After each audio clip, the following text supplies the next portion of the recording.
제가 출간한 그 몇 권의 책 중에서 그 2003년도에 출간한 붙들어 주심 이런 제목의 책이 있습니다. 제가 그 책을 기억하고 또 그 책을 소중히 여기는 것은 거기에 나와 있는 그 소제목의 표현 하나 때문입니다. 그 소제목에 이런 표현이 있습니다. 영적 빵집에 빵이 떨어졌다. 그러니까 저는 지금도 이 영적 빵집에 빵이 떨어졌다, 이 문구를 마음에 그리면서 이제 제 목회를 점검하고 또 돌아볼 때가 종종 있습니다. 이 영적 빵집에 빵이 떨어졌다, 이 표현은 토미 테니가 쓴 하나님 당신을 갈망합니다, 그 책에서 제가 인용해온 그 표현입니다. 하나님 당신을 갈망합니다, 이 책에 보면은 그 책의 저자인 토미 테니가 구약 룻기 1장에서 그 나오미 일가족이 흉년으로 이제 고향 베들레헴을 떠나는 그 장면을 가지고 참 기가 막힌 그 적용 하나를 도출해 내는데요. 그 책에 이런 내용이 있습니다. 나오미와 그 남편 엘리멜렉과 두 아들이 고향을 떠나 모압으로 이주한 것은 베들레헴에 흉년이 들었기 때문이다. 베들레헴은 히브리어로 빵집이란 뜻이다. 그들이 빵집을 떠난 이유는 빵집에 빵이 없었기 때문이다. 참 중요한 컨셉 하나를 저는 이 책에서 발견하는데요. 베들레헴이라는 이름이 히브리어로 빵집인데 지금 흉년을 만나가지고 사람들이 베들레헴에서 먹을 게 없어가지고 베들레헴을 떠나고 있다는 겁니다. 그러면서 혹시 오늘날 교회가 이 빵 없는 빵집은 아닌가? 그래서 제가 그게 굉장히 제가 도전이 되었습니다. 빵집이라는 뜻을 가진 베들레헴이 먹을 것이 없어, 빵이 없어 베들레헴을 떠나는 이 아이러니가 이게 오늘 교회를 떠나는 수많은 사람들, 그래서 이게 오늘 교회의 현실은 아닌가라는 그 말씀 앞에 제가 많은 고민을 하고 또 아픔을 가지고 또 제 목회를 돌아보게 되는 것입니다. 혹시 분당 우리 교회는 빵 없는 빵집은 아닌가? 설교자도 있고 저렇게 주옥 같은 찬양도 있고 반주도 대단하고 모든 것을 다 갖추었는데 예수 그리스도가 보이지 않는 교회, 예수 그리스도의 복음이 나타나지 않는 교회, 십자가가 뭔지를 모르는 십자가가 빠져버린 교회, 이게 빵 없는 빵집 아니겠습니까? 그래서 저는 늘 이런 차원에서 하나님께 은혜를 구합니다. 하나님, 분당 우리 교회는 이찬수 목사라는 단임 목사만 드러나고 거기에 예수 그리스도는 흐릿해져 있는 이런 초라한 교회가 되지 않기를 원합니다. 그래서 저는 이 빵 없는 빵집이라는 이 컨셉을 머리에 담고 가끔씩 되뇌이는데요. 제가 오늘 본문을 묵상하다가 이 빵 없는 빵집이라는 컨셉, 이 베들레헴이 또 떠오르게 된 겁니다. 왜 그러냐 하니까 이 본문의 상황도 좀 비슷하기 때문입니다. 자, 2절 3절을 한번 보시겠습니까? 예루살렘에 있는 양문 곁에 히브리 말로 베데스다라 하는 못이 있는데 거기 행각 5이 있고 그 안에 많은 병자, 맹인, 다리 저는 사람, 혈기 많은 사람들이 누워 물의 움직임을 기다리니, 지금 이게 어떤 상황인가 하면은 오늘 본문의 배경인 이 베데스다라고 하는 연못 주변에 많은 사람들이 몰려 들어와 있는 겁니다. 그 왜 그러냐 하니까 베데스다 연못과 관련한 소문 때문이에요.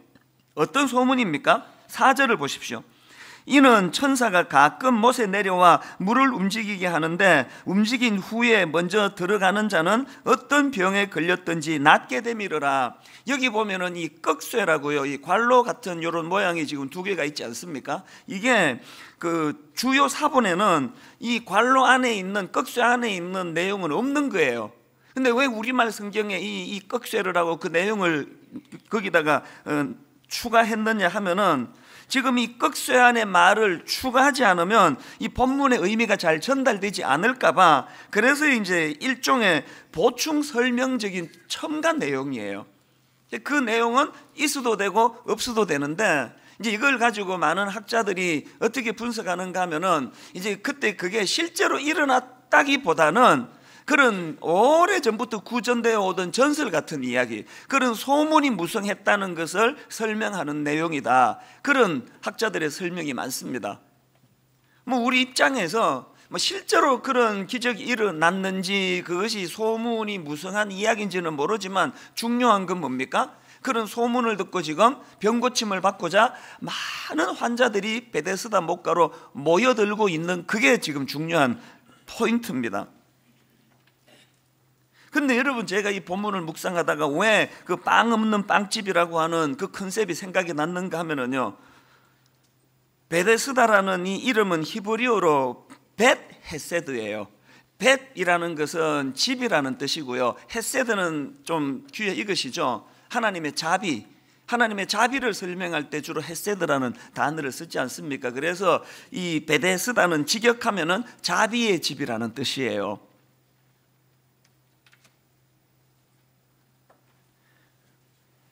빵집이라고 하는 뜻을 가진 베들레헴에 빵이 없어 사람이 떠나는 것처럼 자비의 집이라고 이름하는 이 베데스다에 지금 자비가 없습니다. 있는 건 경쟁뿐이에요. 왜? 무슨 소문이 지금 사람들 마음을 움직입니까? 천사가 물을 움직이게 한 후에 먼저 들어간 사람만 병이 고침받는다 그러더라. 그러니까 거기에 자비가 자리할 수 있는 공간이 없습니다. 다 라이벌이에요. 심하게 말하면 다 적들이에요. 나보다 먼저 뛰어 들어가는 그 사람은 다 적이에요. 내가 그 적들을 누르고 내가 먼저 들어가야 내 병이 고침받아요. 여기에 자비라는 덕목이 비집고 들어갈 자리가 있습니까? 제가 오늘 이 본문 구도를 가만히 보니까 이게 꼭 우리나라 고3 교실 같아요. 우리 부모들이, 또 우리나라 사회가 우리 청소년들에게 참 못하는 많은 것 중에 하나가 교육이란 게 뭡니까? 남을 꺾는 법을 가르치는 거 아닙니까? 교육이라는 것이 경쟁한다, 고론하는 존재한다. 이게 우리나라 교육 현장의 구호 아닙니까? 전에도 한번 말씀드렸지만 제가 고3 청소년 부서를 맡을 때 그 시험을 앞두고 여학생 하나가 눈이 퉁퉁 붓도록 울고 왔어. 이미 집에서 올 때부터 울고 왔는데 저를 보면서 또 우는 게 뭐예요? 시험을 지금 준비를 해야 되는데 누가, 내 친구 중에 누가 노트를 훔쳐가 버렸습니다. 이게 지금 우리나라 교육 현장에서 일어나고 있는 경쟁의 모습 아닙니까? 그러니까 애들 머릿속에 쟤를 이겨야 내가 산다. 우리 둘째 아이가 지금 이제 고3이에요. 3년간의 긴 입시 부모 역할이 끝나자마자 이제 둘째가 고3인데 이 녀석이 지난 1월 달에 이제 최종 그 시험 당락이 다 결정이 되고 난 후에 이제 그 선배가 우리 교회 다니는 걸로 아는데요. 어떤 그 탁월한 실력을 가진 어떤 그 작년에 고3이죠. 걔가 이제 최종적으로 자기 원하는 대학에 안 돼가지고 이제 재수를 결심했다. 우리 둘째가 그 얘기를 듣고 엄청 열받는 거예요. 맞추어서 아무 데나 가지. 그 언니가 자기 라이벌이 됐다는 거예요. 이 아이가 갖고 있는 긴장감이 느껴지지 않습니까? 이게 지금 베데스다예요. 그러다 보니까 베데스다는 극심한 경쟁과 그 또 1등주의, 바로 1등주의, 이게 한국 교육의 현장하고 한국 사회하고 닮은 꼴 아닙니까? 예전에 그 어느 코미디 프로에서 매주마다 그 술 취한 사람이 나와가지고 1등만 생각하는 더러운 세상, 코 빨갛게 분장해가지고 비틀비틀거리면서 1등만 생각하는 더러운 세상. 그래서 나중에 제가 이걸 검색해 봤더니 이런 제목의 책이 나와 있더라고요. 이게 지금 베데스다예요. 그런가 하면은 이렇게 무한 경쟁과 1등주의가 필연적으로 낳는 참 가슴 아픈 열매가 뭡니까? 패배의식, 그리고 울분, 분노. 오늘 본문에 나오는 이 38년 된 병자가 보여주는 모습이 딱 이것들을 버무린 모습이에요. 지금 예수님께서 그 베데스다에 나타나셔가지고 38년 된 병자에게 이렇게 질문을 드립니다. 6절입니다. 예수께서 그 누운 것을 보시고 병이 벌써 오래된 줄 아시고 이러시되 내가 낫고자 하느냐. 여러분, 이렇게 질문하면은요, 대답은 둘 중에 하나예요. 네, 원합니다. 혹은 아니요, 원하지 않습니다. 네가 낫고자 하느냐에 대한 답은 둘밖에 없는데요, 이 38된 병자는 그 질문에 대하여 다른 답을 하고 있습니다. 자, 7절을 보십시오. 병자가 대답하되 주여, 물이 움직일 때에 나를 못에 넣어주는 사람이 없어 내가 가는 동안에 다른 사람이 먼저 내려가나이다. 예수님이 지금 상황을 물었습니까? 네 마음을 물은 거 아닙니까? 그런데 자기 마음은 대답하지 않고 바로 튀어나오는 말이 뭡니까? 주변에 인간들이 얼마나 냉정한지, 날 도와주는 사람이 없네요. 뭘 의미할까요? 이 38년 된 병자 마음속에 자기가 병을 고침받아야 되겠다는 그 열망과 동시에 울분으로 꽉 차 있는 거예요. 세상을 향한 비난, 세상을 향한 그 분노, 1등만 생각하는 더러운 세상, 그 술 한잔하고 그렇게 되뇌이는 그 모습이 오늘 본문에 나오는 38년 된 병자의 모습 아닙니까? 제가 목회자로서 가슴이 아픈 게요, 우리나라는 지금 울분 공화국이에요. 뭐 터도 덜도 아니에요. 그리고 이 울분이 점점 확산되는 느낌을 제가 받습니다. 그래서 마음이 아픈 거예요. 교회도 마찬가지예요. 믿는 우리 그리스도인들이 해야 되는 것은요, 이 사단이 확산하고 있는 울분을 차단시키는 일이에요. 어떻게 하면 이 울분을 차단시킬 수 있는가? 이게 지금 오늘 본문 베데스다가 보여주는 참 가슴 아픈 모습입니다. 그러니까 이름은 자비의 집인데 자비가 없습니다. 이름은 빵집인데 빵이 없어 사람이 다 떠나가던 베들레헴하고 이 베데스다가 이게 공통점이 그거 아닙니까? 그럼 어떻게 하면 좋습니까? 대안이 뭡니까?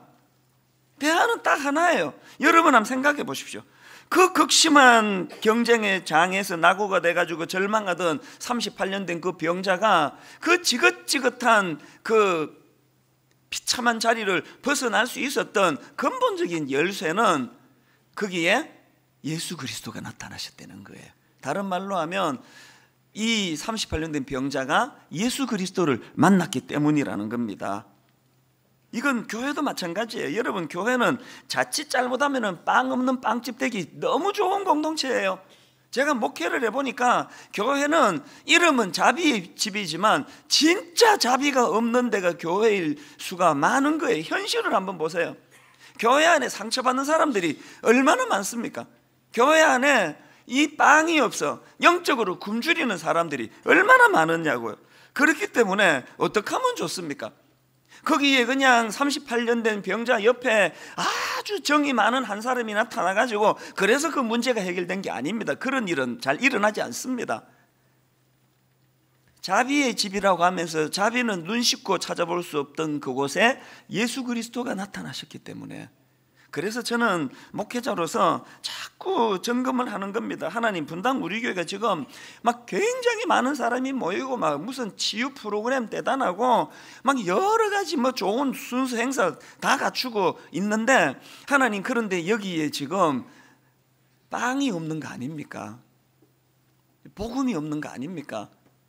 하나님, 분당 우리 교회가 그 담임 목사라고 하는 제가 너무 자꾸 큰 그 역할을 하는 것 때문에 혹시라도 제가 예수님을 지금 가리고 있는 건 아닙니까? 그게 제가 두려운 거예요. 제가 이런 두려움으로 고민할 때 여러분은 여러분의 이 교회에서의 신앙생활을 어떻게 점검해야 되느냐? 내가 지금 저 설교자를 너무 많이 지금 주목하는 건 아닌가? 내가 저 설교자의 영향을 너무 많이 받는 거 아닌가? 그 다 병든 거예요. 사람을 너무 많이 의지하는 것 자체가 병든 거예요. 베데스다에는 그를 도와주는 사람은 없습니다. 그렇기 때문에 분당 우리 교회에 담임 목사나 우리 교역자나 누구를 위시하고 순장이든 누구든 사람을 의지하는 교회가 아니라 예수님이 주인공 되는 교회, 예수님이 일하시는 교회, 예수님이 만나주시는 교회, 분당 우리 교회는 예수님이 주인공 되시는 교회가 되기를 바랍니다. 자, 그러면 질문이 이거 아닙니까? 그럼 예수님은 영적인 분이신데 눈에는 안 보이는데 이 교회가 예수님이 주인이 되시고 예수님이 운행하시는지 안 하시는지 어떻게 아느냐는 거예요. 그 제가 오늘 이 본문을 가지고, 여러분, 바람이 이렇게 썩 지나가면은 눈에는 안 보이지만 흔적이 있잖아요. 이 바람이 지나갔던 다 느낄 수 있지 않습니까?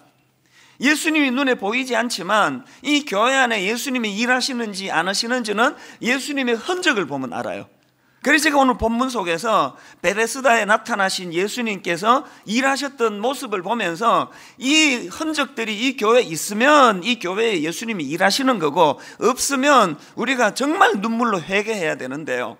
그런 맥락에서 여러분, 저는 오늘 본문에서 보여지는 예수님의 모습 한 3가지를 점검하려고 하는데, 여러분, 첫째로요, 베데스다에 나타나신 예수님께서 보이신 첫 번째 모습이 뭐냐? 약자에 대한 관심입니다. 지금 베데스다를 찾으신 예수님이 그곳에서 누구를 찾으십니까?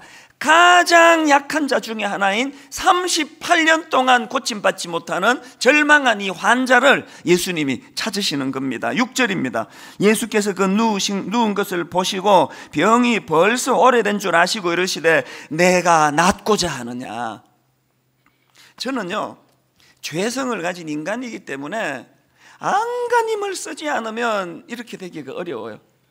하여튼 내버려두면 죄 관심은, 하여튼 유명한 사람, 막 우리 교회에 유명한 연예인들이 좀 있지 않습니까? 제가요, 이를 악물고 그분들한테 연락 안 해요. 막 밥도 사주고 싶고, 막 격려도 하고 싶고, 선물도 하고 싶고, 막 저절로 마음이 그렇게 가요.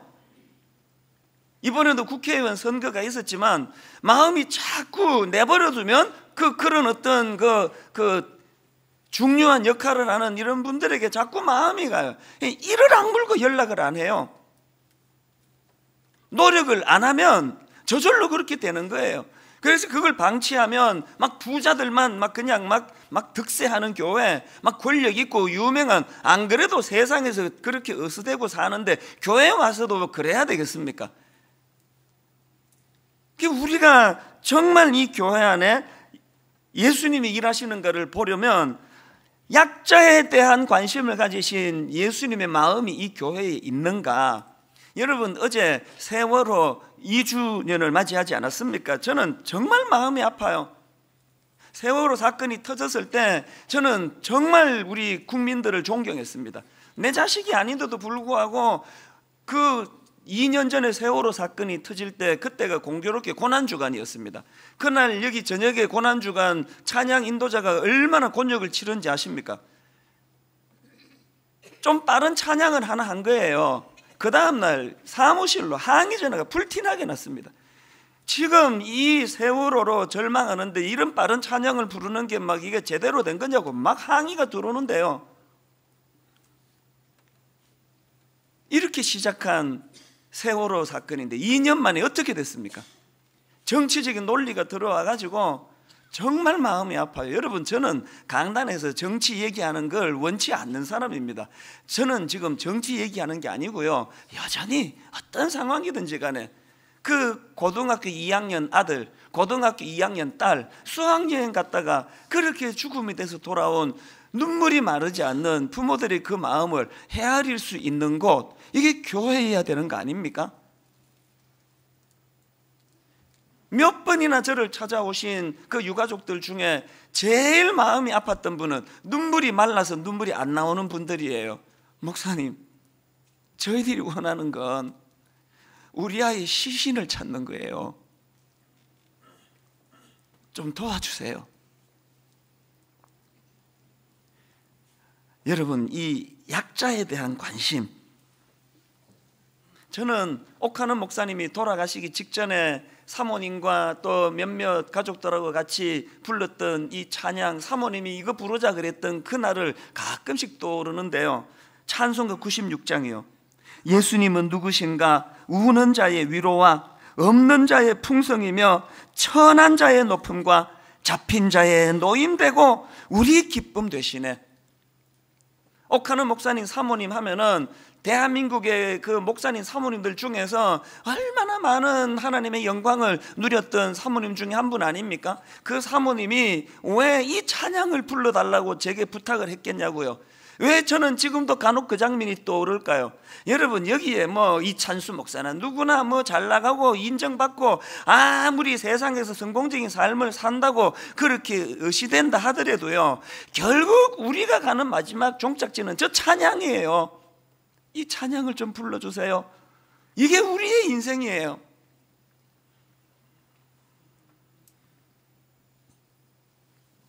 그래서 로마서 12장 15절은 분당 우리 교회의 구호입니다. 즐거워하는 자들과 함께 즐거워하고 우는 자들과 함께 울라. 교회 안에 이 정신이 있습니까? 예수님이 주인공인 교회예요. 교회 안에 이 정신이 없습니까? 영적인 회복을 회개하면서 사모해야 되는 상황입니다. 그런가 하면 두 번째로 오늘 본문에서 보여주시는 예수님의 모습은 능력, 병을 고쳐주시는 능력의 주님. 8절을 보십시오. 예수께서 이르시되 일어나 내 자리를 들고 걸어가라 하시니 약자는 찾아주시는데 그 약자를 돕지 못하시는 예수님, 그게 복음입니까? 앞에서 말씀드렸던 찬송가 96장이요 1절만 있고 2절이 없다면 그 찬송이 아니에요. 2절이 어떻게 시작됩니까? 예수님은 누구신가? 약한 자의 강함과 눈먼 자의 빛이시며 병든 자의 고침과 죽은 자의 부활되고 우리 생명 되시네. 말씀드렸잖아요. 십자가만 있고 부활이 없으면 그건 신앙이 없는 거예요. 반대로 부활은 있는데 십자가가 없다. 그건 기독교가 아니에요. 십자가와 부활하신 1절에서 약한 자를 찾아주시는 주님, 약한 자의 눈물을 닦아주시는 주님, 그 주님의 성품과 동시에 그 연약한 자를 치유해 주시는 복음의 능력이 같이 나타나야 되는 거 아닙니까? 왜 오늘 교회가 빵 없는 빵집은 아닌가? 왜 자꾸 제 마음에 이런 가슴 아픈 생각이 드는가? 교회에 이 복음의 능력이 지금 나타나고 있습니까? 주중에 제가 하는 일은요 주로 그 아픈 사람들을 만나는 일이에요. 제가 제 역할이 그 정신과 의사하고 좀 비슷하다 그런 생각을 할 때가 있습니다. 이 많은 성도들 중에요 제가 찾아가서 만나거나 저를 찾아와서 만나는 분은요 뭐 1%도 안 됩니다. 그 1%가 있는 사람, 성공한 사람, 부유한 사람이 아니고 다 아파 죽을 것 같은 사람이에요.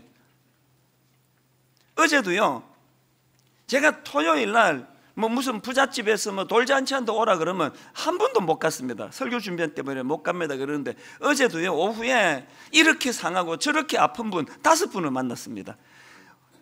5시 거의 6시까지 그렇게 하고 집에를 갔는데요 그 아픔이 제게 전이가 돼가지고 어제 설교 준비가 안 되는 거예요. 컴퓨터는 켜놨는데 마음이 너무 그 상함이 전이가 되니까 집중이 안 되는 거예요. 그래가지고 여러분 이 설교는요 완성도 안 하고 그냥 막 이렇게 막 윤곽만 꺾고 제가 오늘 올라온 거예요. 이 말을 안 했어야 되는데 갑자기 은혜가 떨어지기 시작하면서 저 준비가 덜 된 설교 이렇게 생각하지 마시기 바랍니다. 성령님은 준비가 덜 된 설교에도 중심을 보시고 은혜 주실 줄 믿습니다. 어젯밤에 설교 준비가 안 되는 거예요. 마음이 심란해서. 제가 이를 악물고 싸우는 게 뭔지 아십니까? 아버지 저는 울분의 확산을 막는 종이 되기를 원합니다. 그리고 하나님 그 일을 위해서 제가 좀 버겁습니다. 제가 이를 악물고 주님 앞에 구하고 또 구하는 게 뭔지 아십니까? 하나님 제가 좀 잘 버틸 수 있게 해주세요. 막 저도 어떨 때는 막 마음이 힘들어요. 막 공황장애가 오는 것 같아요. 공황장애가 지금 코끝에 와 있는 것 같아요. 그래서 싸우는 거예요. 하나님 은퇴할 때까지 저를 더 강건케 해주셔서 제가 강해야 우는 자 눈물을 닦아줄 수 있으니까 하나님 교회가 이 약한 자 눈에 눈물을 보는 긍휼도 있어야 되지만 교회는 그 약한 자의 눈물을 치유해 주시는 복음의 능력이 나타나야 되는 줄로 믿습니다. 그래서 저는 목회하는 동안에 사도행전의 그 그림 하나를 머릿속에 담고 있는데요 사도행전 3장 6절부터 보십시오. 베드로가 이르되 은과 금은 내게 없거니와 내게 있는 이것을 내게 주노니 나사렛 예수 그리스도의 이름으로 일어나 걸으라 하고 그 다음에 오른손을 잡아 일으키니 발과 발목이 곧 힘을 얻고 뛰어서서 걸으며 그들과 함께 성전으로 들어가면서 걷기도 하고 뛰기도 하며 하나님을 찬송하니 분당 우리 교회 안에 이 사도행전 3장 말씀이 구현되는 은혜가 날마다 일어나게 되기를 원합니다. 이렇게 꺾이고 저렇게 넘어진 사람들이 주님의 이름의 능력으로 일어나 걷기도 하고 뛰기도 하며 하나님을 찬양하는 회복이 있는 곳, 치유가 일어나는 곳, 복음의 능력이 나타나는 곳, 이게 교회인 줄 믿습니다. 그런가 하면은 세 번째로 오늘 본문에서 예수님이 보여주시는 모습이 뭡니까? 소망을 불러일으키심. 그저 병들었다가 병 고침을 받았다, 이게 성경의 주제가 아닙니다. 오늘 본문에 보면은요, 예수님께서 38년 된 병자에게 하신 말씀은 두 마디였습니다. 병 고치시기 전에 한마디, 병 고치신 후에 한마디. 병 고치시기 전에 하신 한마디가 6절입니다. 예수께서 그 누운 것을 보시고 병이 벌써 오래된 줄 아시고 이러시되 내가 낫고자 하느냐? 이 듣기 따라 좀 어색한 질문 아닙니까? 38년이나 지금 고침 못 받아가지고 절망하고 있는 그 환자한테 이 무르나 마나 하는 질문을 왜 하시느냐고요. 그냥 말씀하지 말고 빨리 고쳐주시면 되는데. 그런데 여러분, 저는요, 주님이 이 38년 된 병자를 고쳐주시기 전에 네가 낫고자 하느냐라는 질문을 던지는 이 모습을 묵상하다가 진짜 중요한 한 가지를 깨달았습니다. 그게 뭐냐 하니까, 여러분, 우리 문제가 해결되는 것보다 더 우선해야 될 문제가 뭐냐? 그 문제 해결에 대한 의지를 회복하는 거예요. 네가 낫고자 하느냐? 주님, 38년 동안 몸부림쳤지만 답을 찾을 수 없었는데, 해결할 수 없었는데, 그럼에도 불구하고 제가 여전히 낫기를 원합니다. 예수님은 그 답을 원하셨는데 38년 된 병자는 사회에다가 울분을 토하는 것으로 그 답을 지금 던지고 있습니다. 여러분, 세상 각박한 거 알고 여러분 주변 사람들이 냉정한 거 다 아는데요, 우리의 관심은 그 주변 사람에게 있어야 되는 것이 아니라 여전히 이 문제를 해결하고자 하는 내 의지, 여전히 낫기를 원합니다. 병 고쳐주신 다음에 주님이 하신 한마디가 더 있는데 8절이에요. 예수께서 이르시되 일어나 내 자리를 들고 걸어가라. 38년 된 병자는 주님의 이 두 말씀으로 인해 가지고 그 무서운 경쟁의 베데스다를 떠나게 된 거 아닙니까? 교회는 이런 곳인 줄로 믿습니다. 여러분, 이 세 가지를 기억하셔야 됩니다. 약자에 대한 관심이 분당 우리 교회에는 있는가? 분당 우리 교회는 이 현실의 아픔을 치유해 주시는 예수님의 능력, 복음의 능력이 나타나고 있는가? 분당 우리 교회는 좌절한 사람들에게 소망을 불러일으키는 교회인가? 예배만 드리고 나면 살아야 되겠다, 절망해서 여기 오셨다가 예배만 드리고 나면 그래도 힘내야 되겠다.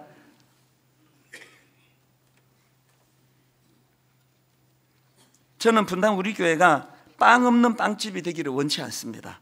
저는 분당 우리 교회가 이름만 자비의 집이고 실제로는 세상과 하나도 다를 게 없는, 냉정하게 짝이 없는 그런 사람들만 모인 교회가 되기를 원치 않습니다. 여러분, 오늘은 장애인 주일이에요. 여러분들이 우리 교회 장애인 사역을 놓고 기도하실 기도 제목이 있는데요, 우리 교회가 펼치고 있는 장애인 사역이 크게 네 갈래로 이제 정리가 되는데, 여러분에게 드린 이 책자 안에 다 담겨 있습니다. 기도해 주실 첫 번째 제목은 장애인 주일학교예요.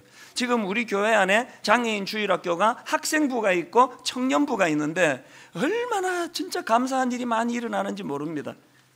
그런가 하면은 두 번째로 한마음 복지관. 여러분이 한마음 장애인 복지관은요, 우리나라 단일 장애인 복지관으로 하루 출입하는 숫자가 가장 많은 곳이에요. 장애인, 비장애인 합쳐가지고 1800명이 하루에 이 공간을 출입합니다. 많은 봉사자들을 위해 기도해 주셔야 됩니다.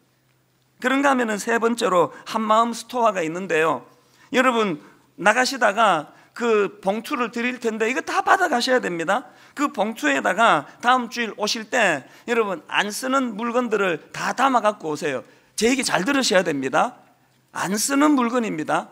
못 쓰는 물건 아닙니다. 그 안 쓰는 물건을 갖고 오셔야 됩니다. 작년에 딱 오늘 이맘때 이 기부 행사를 했는데 여러분이 가져다 주신 안 쓰는 물건이 12만 점이었습니다. 진심으로 감사하고 또 존경합니다. 여러분, 우리 교회가 운영하는 이 한마음 스토어가요, 거기에 장애인 직원이 17명입니다. 지난 한 해 6,100만 원의 수입이 생겼습니다. 여러분들이 안 쓰는 물건을, 옷가지를 갖다 주면 장애인들이 그거를 분류하고, 장애인들이 세탁하고, 장애인들이 그걸 팔아가지고 장애인들이 1년에 6,100만 원 수입을 남기는 곳이 한마음 스토어예요. 그런가 하면은 우리 주간보호센터, 35세 이상의 중증 장애인을 주중에 받아주는 데가 우리나라는 없다고 제가 알고 있습니다. 우리 교육관 구청에서 지금 35세 이상 중증 장애인들이 거기서 일상의 생활을 누리고 있습니다. 우리 주차장 1층은 그들에게 양보를 해서 주중에 저도 거기에 차대지 않습니다. 특별한 경우가 아니고는. 이 네 기둥을 놓고 여러분 기도를 부탁하시는데, 저는 오늘 설교의 결론을 이렇게 마무리하기 원합니다. 1부부터 오늘 5부까지 우리 장애인들이 간증을 하는데요, 영상 하나를 먼저 보시고 난 다음에 우리 오나현 자매, 뇌병변 장애를 갖고 있는 오나현 자매의 간증을 들어보실 텐데, 여러분들이 오늘 많은 생각을 하시면서 더군다나 예수님이 이 교회의 주인이신가, 그 질문을 가지고 영상을 보시고 간증을 들으시기를 바랍니다. 같이 보시겠습니다.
사랑 청년부 오나연입니다. 저는 미숙아로 태어났습니다. 어려서는 남들과 다름을 몰랐습니다. 사춘기가 되면서 학교 친구들의 놀림이 시작되었고 상처를 많이 받았습니다. 제 자신이, 제 몸이 싫어졌습니다. 하나님을 많이 원망했습니다. 왜 저를 이렇게 만드셔서 힘들게 하시나요? 교회는 오래 다녔지만 등록할 수 없었습니다. 그러다 분당 우리 교회에 왔습니다. 뜨거운 찬양과 담임 목사님 말씀에 은혜를 받았습니다. 재작년 겨울 우리 사랑 청년부가 시작된다는 이야기를 들었습니다. 처음으로 교회에 등록하고 또래 친구를 만나는 기회였습니다. 저는 내성적이어서 5손가락으로 세어도 남을 만큼 친구가 없었습니다. 그런데 막상 찾아가려니 걱정이 밀려왔습니다. 잘 적응할 수 있을까? 작년 예배만큼 은혜가 될까? 하지만 모든 염려는 기우였습니다. 청년부에서 함께 예배드리며 샬롬을 나누고 있습니다. 형제 자매들에게서 하나님의 사랑을 배웁니다. 친구 같은 가족을 많이 만났습니다. 저에게 꿈이 생겼습니다. 저보다 힘든 분들에게 하나님의 사랑을 전하고 싶습니다. 우리 형제 자매들은 주님의 특별한 자녀답게 밝은 빛을 전하며 살아갈 것입니다. 이제야 하나님의 음성을 듣습니다. 내 딸 나연아, 괜찮다. 내가 항상 함께 할게. 그리고 사랑할게. 여러분과 함께 걷는 이 길이 참 좋습니다. 좋아하는 말씀을 암송하고 마치겠습니다. 우리가 알거니와 하나님을 사랑하는 자, 곧 그의 뜻대로 부르심을 입은 자들에게는 모든 것이 합력하여 선을 이루느니라. 로마서 8장 28절 말씀. 아멘. 감사합니다.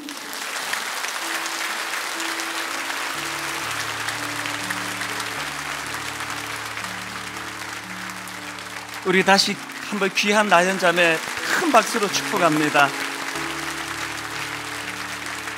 저는 우리 나현 자매나 우리 진호 자매, 진호 형제 같은 이런 장애인들이 춤추는 교회가 예수님이 계시는 교회라고 믿습니다. 영혼이 얼마나 맑고 깨끗한지 하나님, 우리가 저들에게 배우고 우리가 저들을 섬기고 저들이 우리에게 가르치고 아름다운 장애인과 비장애인이 서로 손잡고 어우러지는 교회, 예수님이 계신 교회인 줄로 믿습니다. 오늘 말씀을 생각하시면서 여러분, 우리 이 찬양 주는 완전합니다. 가사가 이렇습니다. 주여 우리 연약합니다. 우리 오늘을 힘겨워합니다. 주 뜻 이루며 살기에 부족합니다. 우린 연약합니다. 그러나 한없는 주님의 은혜 온 세상 위에 넘칩니다. 가릴 수 없는 주 영광 온 땅 위에 충만합니다. 이 충만함이 장애인과 비장애인을 가리지 않고 임하시는 하나님의 은혜인 줄 믿습니다. 가사를 생각하시면서 우리 이렇게 찬양합니다. 주여 우린 연약합니다. 주여 우린 연약합니다. 우린 오늘을 힘겨워합니다. 우린 오늘을 힘겨워합니다. 주 뜻 이루며 살기엔 주 뜻 이루며 부족합니다. 부족합니다. 우린 연약합니다. 우린 너나 없이 우리 모두는 주여 우린 넘어집니다. 주여 우린 넘어집니다. 오늘 하루 또 실수합니다. 오늘 하루 또 실수합니다. 주의 긍휼을 구하는 죄인입니다. 주의 긍휼을 구하는 죄인입니다. 우린 주만 바라봅니다. 주만 그래서 우리에게 은혜가 필요한 거 아닙니까? 한없는 주님의 은혜, 없는 주님의 은혜 온 세상 위에 넘칩니다. 온 세상 위에 넘칩니다. 가릴 수 없는 주 영광, 가릴 수 없는 주 영광 온 땅 위에 충만합니다. 온 땅 위에 충만합니다. 주님만이 길이오니 주님만이 길이오니 우린 그 길 따라갑니다. 우리 그 길 따라갑니다. 그날에 우릴 이루신 그날에 우리를 이루신 주는 완전합니다.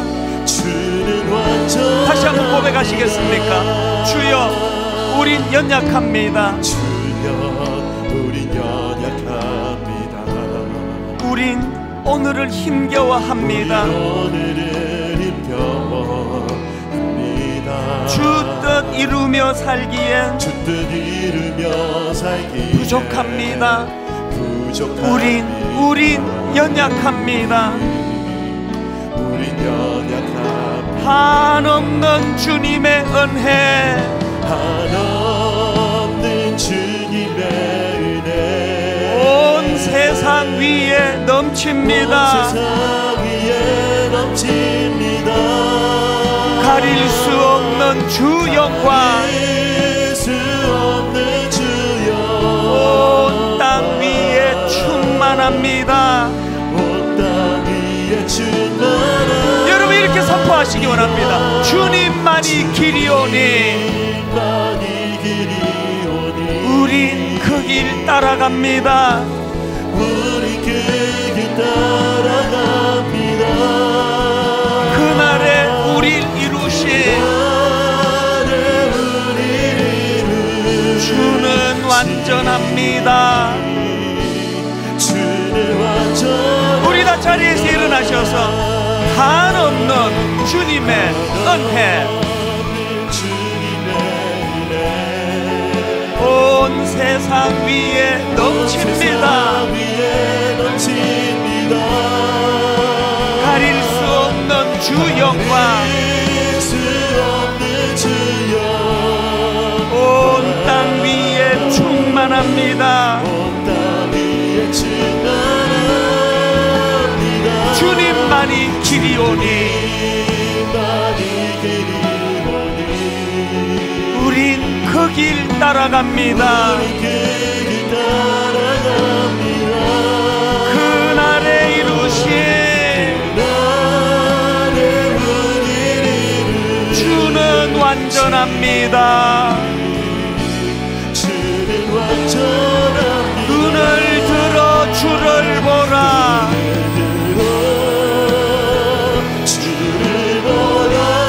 내 모든 염려 주께 맡겨라. 슬플 때에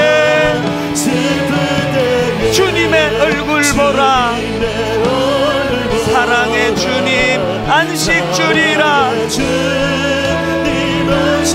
눈을 들어 주를 보라.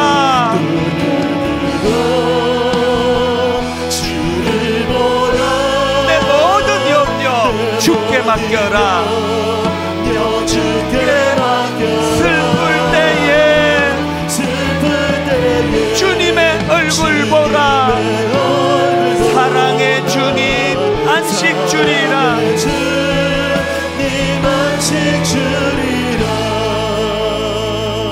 여러분, 뇌병변 장애로 육신이 불편한 그 나현 자매가 갖고 있던 꿈 이야기 들으셨습니까? 꿈이 있답니다. 빵 없는 빵집이 되지 않기 원합니다. 이름은 자비의 집인데 자비가 없는 교회가 되지 않기를 원합니다.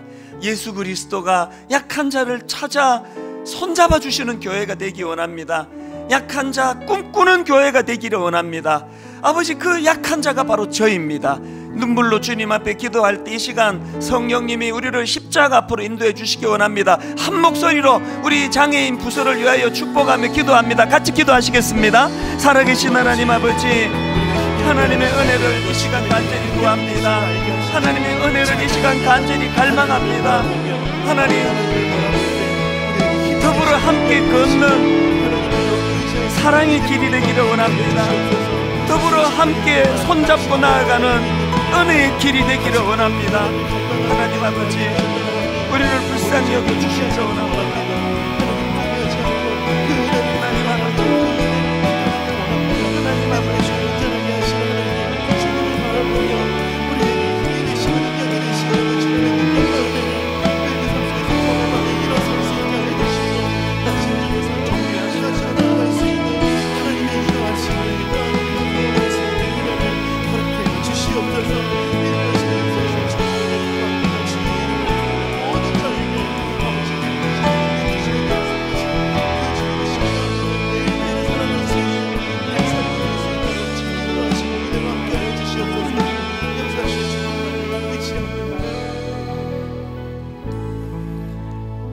영접하는 자, 곧 그 이름을 믿는 자들에게는 하나님의 자녀가 되는 권세를 주셨으니 이는 혈통으로나 육정으로나 사람의 뜻으로 나지 아니하고 오직 하나님께로부터 난 자들이니라. 하나님 아버지, 장애인 비장애인 가리지 아니하고 모두가 다 은혜가 필요한 자들입니다. 모두가 다 연약한 자들입니다. 하나님, 주님의 이 능력이 이 교회 안에 나타나기를 원합니다. 주님의 그 정신이 이 교회 안에 살아나기를 원합니다. 우는 자와 함께 울 수 있는 교회, 연약한 자에게 손을 내밀어 주는 교회, 더불어 함께 손잡고 더불어 함께 나아가는 복된 교회가 되게 하여 주시옵소서.